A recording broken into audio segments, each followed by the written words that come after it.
This excites me, talking about what people should buy, and we really should follow our own advice when doing this. So we're going to talk about today what we buy. Stay tuned.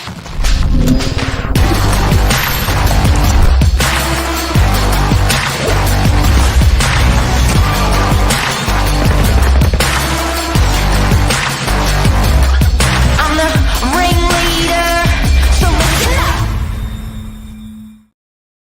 So listen up. What do real estate agents buy? It's interesting, isn't it? Do we take our own advice? Do we practice what we preach? I reckon we do. We do. I don't know about the industry. I hear Tom Panos talking a lot about real estate agents and, you know, what they actually do with their money. Do they practice what they preach? But this morning we're actually going to be talking about what we do with our money and what properties we've bought along the way, through the years. What makes us tick? Yeah. And there are people in the industry that are selling property, passionate about property, don't own property, which I think is unusual. Yeah.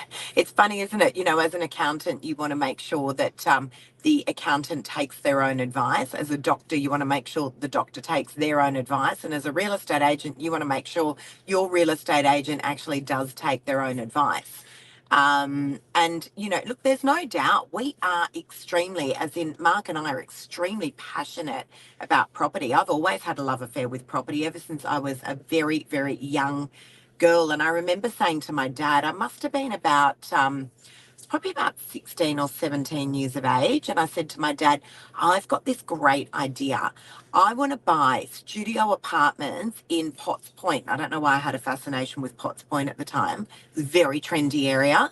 And I said to my dad, I want to buy these studio apartments in Potts Point and I want to convert them into one-bedroom apartments.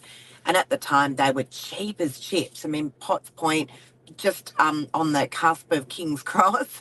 My dad was like, what would you want to buy property there for? And of course, that became an absolutely thriving suburb. And had I have done that, I think I would have been probably able to retire maybe at the age of about 21. But, you know, it would have been a phenomenal idea. Imagine owning lots of those little apartments in that vicinity. But definitely always had a love affair with property, as have you, Mark, haven't you? Look, I think it's been a long road with property investment, and you know, like we're 30 years deep now into real estate, personally, and you know, when you sit opposite clients and they're asking you for advice, it's really, and we thought this would be a good show because it just, you know, pretty much telling people what we've done and do from experience, because we are voyeurs a little bit, so we get to watch what the greats do. We get to watch what the not so greats do with their money when it comes to property, and who's extremely successful with it. I got a good Greek client that I was sitting with for 3 hours the other day, and he's a awesome bloke and wealth of knowledge. So, you know, I often like these people to run my stuff past and see what they think, if we're on the right track. So this episode's good for that. You know, but I have to say there's one thing that we've always done with property, and that's always been, in some respects, taken some risks, and in other respects, always pushed the boundaries, usually. But it's funny because there's never been a particular prototype that we've always bought along the way. I know there's certain people that go, oh, we just buy apartments in this area, or we only buy property in that vicinity. That's never been the case. We don't really have a cookie cutter style property, do we, that we've purchased along the way? Yeah. It has really varied. And what's been quite interesting to watch is the properties that we thought that were going to be big performers have actually sometimes been the most disappointing. We're having a bit of a laugh because when I was 24, I had saved and saved and saved. 6 years ago. How many? 6. I thought you said 66. No. Lucky Mark. But, you know, this love affair with property has gone on for a very, very long time. And when I was much younger, I had just saved really, really hard. And my dad at the time, my parents have also always had a love affair with property. My dad unfortunately passed away 15 years ago, but he was an extremely smart man, and he was so good with things like property. And, he had said to me at the time, all right, when I got to a certain stage of savings, I will match you dollar for dollar for every property, for every dollar that you save, I'll pop in a dollar. So I ended up saving at the time, it would have been about, I think I had about $50,000, which was a lot of money. I was 24 years of age and I was looking to buy, I could have bought a semi at the time. And because I'm born and bred eastern suburbs, I was looking around Bondi. That was still somewhat expensive. So I started pushing out to Leichhardt. And I remember my dad saying, sounds like a great idea. Go and stand at the property for an hour. And I was like, well, would I go stand at the property? I couldn't understand it until an aeroplane flew straight over my head. And I was like, oh, maybe this is not a great place. I don't know if I would personally live here. So didn't buy in Leichhardt. But this apartment came up and it was a deceased estate and it was in a very, very affluent area of the eastern suburbs. And anyway, long story short, ended up buying that apartment. Beautiful 2-bedroom apartment, company title, and had pretty significant harbour views. You can just see it there. Still got the property. And, it's funny because when I talk to people about that was the first property I bought in this amazing area, 2 bedrooms, about 110 metres squared, phenomenal harbour views, people are like, wow. I've got to say, out of any of the properties that we've ever bought, it's probably been the worst investment of all. The worst investment of all. So in terms of capital appreciation, it's done really, really nicely. In terms of rental return, it's been absolutely horrendous. I've got to say, probably my golden rule from that example, and what people forget about is people have a very short-term investment view. So there's two additions you've got to do with your capital growth. So compounding is massive. So what happens is when I say compounding, it's not just the interest on the initial purchase, the percentage growth on the initial purchase, it's the percentage growth on the new value each time that percentage growth goes up every year. That's called compounding. And what people actually forget is that when you have a 5% interest rate, when you have a 5% rental return, and when you have a 10% capital growth, that's a compounding growth per annum. And what most people do is they chase the rental return and they go, oh my God, that's getting 6 or 7%. And they just completely blindside, don't factor in, don't think about the capital growth compounding percentage. Correct. So my number one lesson today on stuff that we've bought, we've always looked at what's the rent percentage return and what's the estimated capital growth percentage return in the future, and then you just watch that compound. So time is very important. How long, not timing, time in the property. If you're owning it for 10, 20 or 30 years, that's the value proposition, because that's when you're truly getting that compounding factor. That's a huge consideration. And most people with an apartment like this one, like the one that I bought when I was 20, I think it was 23 actually, most people would have gone after about 5 years of owning that, and I almost did, would have said, this is just, I'm out, I'm selling it. And I did live in that property actually for 7 years. But the rental return has been absolutely horrendous.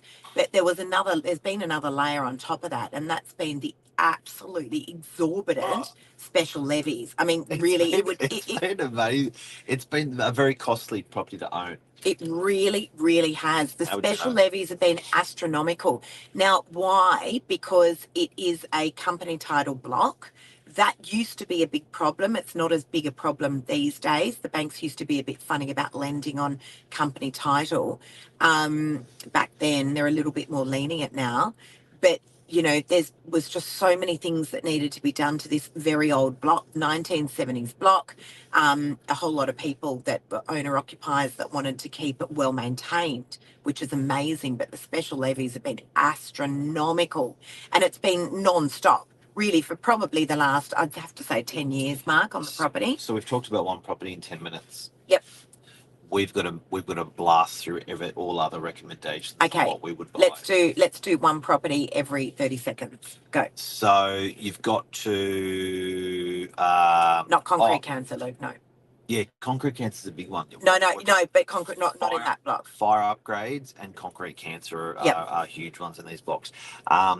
We're not opposed to strata. We actually probably enjoy strata more than we do enjoy Torrens title. What I mean by that, Torrens title is the house. So a lot of people will poo-poo having not buying a house. I'm a big fan of a 1-bedroom or a 2-bedroom or a 3-bedroom. Don't care. Yep. Other things that we love to buy. So we purchased in NARRAWEENA a house that no one wanted to buy. We picked it up after the auction, full disclosure, obviously, and we popped a granny flat on the back of it. Yep. It was about a 700 metre squared corner block. Love, love, love corner blocks. And we obviously get the return from the house and then the return from the granny flat as well. The granny flat, incidentally, was very, very easy to build. It took about 7 days to get the approval and it took about 12 weeks to build. And at the time, it cost about $250,000. They've probably gone up a little bit now. But the returns on those things are phenomenal. Little strata office. We liked this particular little strata office because it was on a block of 1,100 metres squared, a double block in the centre of DY. There was only 9 offices in there. So we were like, you know what, the rent's not that good, but the logic of a developer coming along down the track and saying, I want to buy the whole building is pretty good. That was another little, like, it was only a few hundred, it was only about 280,000. So Yeah. it sort of made sense. We bought a little 1-bedder in Freshwater and the strata on it wasn't great. We couldn't understand any rhyme or reason about it, except the numbers were just so good. It seemed like good value. The rent's okay on it, but over time, a 1-bedroom apartment in Freshie obviously has done exactly what Mark was talking about. It's compounded. Yep. So great suburb, good stock in an old block, and you know that it's always going to get rented. So that kind of thing is just, you literally can just buy something like that, go to sleep and not have to worry too much, knowing that it's always going to be rented and it's always going to just pay itself off. And guys, this is a live show. Any questions you want to ask us about property purchasing that we've done, ask. Right now, you can just whack it in there. We'll answer it. Another thing as well is we've always made when we've been comfortable, we've always made ourselves very uncomfortable. So each time we've ever purchased something, it's never been like, oh, this is money, let's just spend it. It's grit, it's push, it's stress every single time. So I think, don't think to yourself that when you are in that, pushing yourself to buy a property that you shouldn't be doing that. It's most often the way with everyone that people, funding's hard, finding it's hard, paying it over the years, strata levies is hard, but it's very worthwhile in the long term. And I have to say, we've never gotten too hung up. Now, guys, this is just us and our advice for what we do for ourselves. Yeah. What you want to take from this is totally up to you. But we've never gotten too hung up on things like strata reports. We really have never overthought too much about the vast majority of properties that we have purchased over the years. And so, that little 1-bedder in Freshwater that I was just talking about, we also purchased a 2-bedroom apartment in Freshwater as well. And we ended up getting one of our guys who was working for us at the time to go through the property, FaceTime us through, and just say, is it good? Does it look good? Well, in fact, I don't even think we've even really read strata reports, Mark, for properties that we've purchased. Excuse me. We don't overly get hung up on that kind of stuff. It's all about the compounding. It's all about renting it out consistently. It's all about holding it consistently and getting that compounding growth from that. I also think funding super important. So again, it's always going to be pushing yourself that way. Other things we bought over time is the other new. Yeah, I was just going to say off the plan. I like new. Yep. And it's a big problem out there. People are very, very scared about the whole Well, new. especially at the moment. Look at all the stuff that's coming out in They're the news. totally freaked out. Yeah. So I don't mind buying new with a long lead time. And here's the kick up: you're putting 10% down. You're paying nothing for if you're getting a long build, which is like normally a larger build. They're not by the time you buy it in stage one, right at the beginning. Yeah. It's often 3 years before it actually gets Yeah. finished and delivered. So there's often a big chunk of cash there for you in capital growth in that 3 years because people were scared. So at the moment, not only are you getting 3 years capital growth when you buy new, if it's a bigger project, but you're also getting people. The poo-poo in the market that's out there and off the plan has pushed prices down for these places. I agree. So I agree. it's actually really clever. Now, there's a lot of stuff that gets built, continues to get built, particularly on the northern beaches, where it's a one-bedroom. So it's a one-bedroom apartment, and then it's got this funny little room with no windows. I know you and Cleo were talking about it on yesterday's show. Yeah. We refer to it Yes. as a guest room. Yes. The industry refers to it as a study. Now, they're usually about probably some of the larger ones that I've seen. So it's a room without a window. So you've got your bedroom with a window, then you've got this additional room. Uh, Usually they're about 2.4 times 2.4. Sometimes you can get a 3 by 3 meter room. Now, can you put a bed in there? And can you actually have someone sleep in there? Why not? Can you put a cot in there? Why not? So I love those. We have purchased those in the past. One bedroom plus the guest room. And on the rental market, it really rents like a 2 bedroom apartment. So you've purchased it as a 1 bedroom apartment, and on the rental market, it's a 2 bedroom apartment. They are little gold mines. They are absolute little gold mines. You're going to get a great rental return from that. And usually they're going to cover the vast majority of your costs. So love, love, love those. The other thing that I personally love is the 1970s builds. I've just got this absolute, affection to the red brick blocks. I love them. I think they're bulletproof. They ordinarily stand the test of time. They're those red brick apartments that we see tons of all over Sydney, but particularly on the northern beaches. And but the only thing with a lot of those older blocks that you've got to be mindful of is the council regulations. So the fire upgrades that will need to be done over time. When council puts an order on it, and also a lot of them need the balcony upgrades because the balcony railings are very low. So you just need to factor that in as well. But usually you'll pick them up much cheaper. And a big thing I'm passionate about is buying in areas where there's not a lot of stock dropped into the area. So I think sometimes areas of Sydney are having a plethora of land releases or a plethora of unit releases. I get worried when you have suburbs where there's no units, then there's 2,000, then there's 4,000 units, 8,000. 16,000, Yeah. 32,000 over a 10 Supply year, versus demand. over a 10-year period. That's damaging to the value of the property. So I think if you can buy in areas where there's limited stock available of whatever you're buying, super important. So some of the train line suburbs have been slammed with stock. And Yeah. that's stunted their capital growth. I think very important. Really key topic before we go today. Luke's asked about Land tax. land tax, just in his comment here. With land tax, what's very interesting is for every $1 million of house in land tax payments, you can have $4 million of units in land tax payments if you're buying in bigger blocks. So why that's important is you could, once you go over the land tax threshold, the government will knock on your door every year and say, give me some money, please.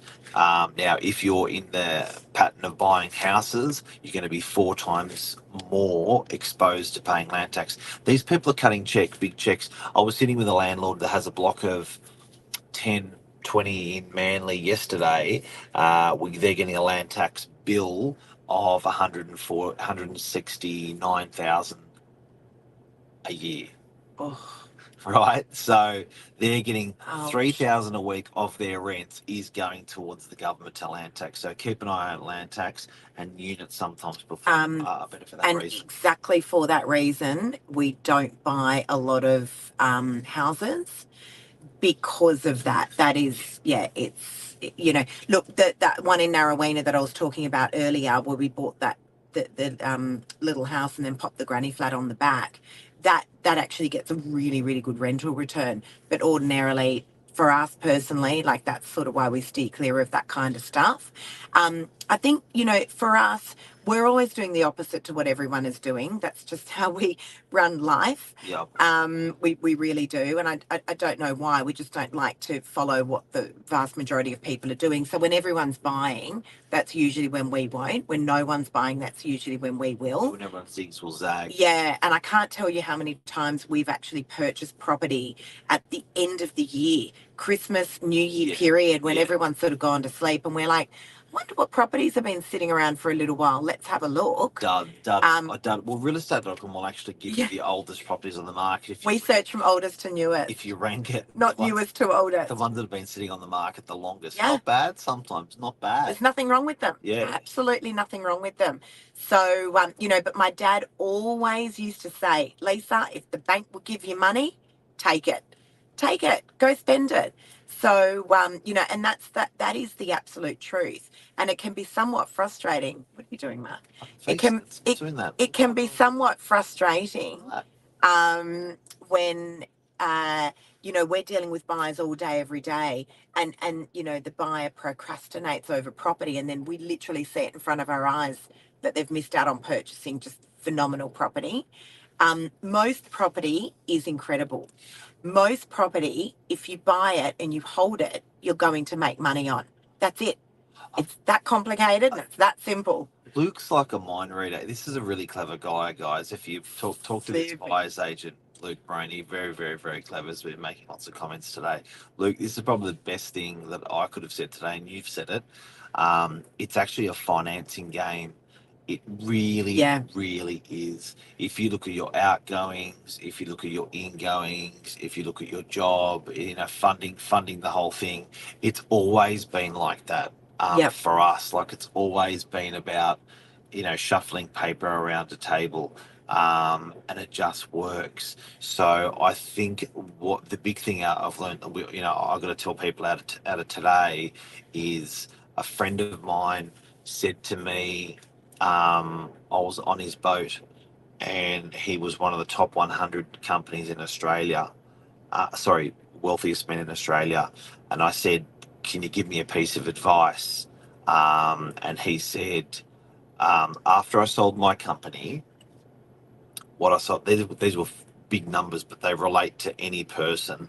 He said, after I paid back my brother, my sister, my loan, my tax, he said, what was left was embarrassing. He said, but what people forgot is the person that I sold the business to, I remained landlord for. And he had warehouses which were the size of four football fields each, and he had about 9 of them. So he said to me, where I really built my wealth, it was a property game. Everyone will remember me when I'm gone for the business that I built and sold. But he said, between you and me, it was all about the properties along the way. So may I encourage you, and I always have this conversation with internal staff, may I encourage everyone that, irrelevant to your wage or your business, it is always your true you know, how do I say, building or sort of freedom is going to be that property. So that's going to be, you know, don't spend it along the way, don't save it all, you know. So when you're 89, you got lots of property and you're on, and that's all you've got. You need those memories. But definitely, it's what Luke said, it's definitely a finance game. Whack it into property. And, you know, buy and hold. Where we see people go wrong with property is when they're trying to play it like they do the stock market. You know, you've got to buy and hold. That's the key. Yeah. All right, we're out of here. Hopefully some good advice there for you guys. Oh my God, I could talk all day about this. I let Mark speak today. See you guys. Have a great day. See ya.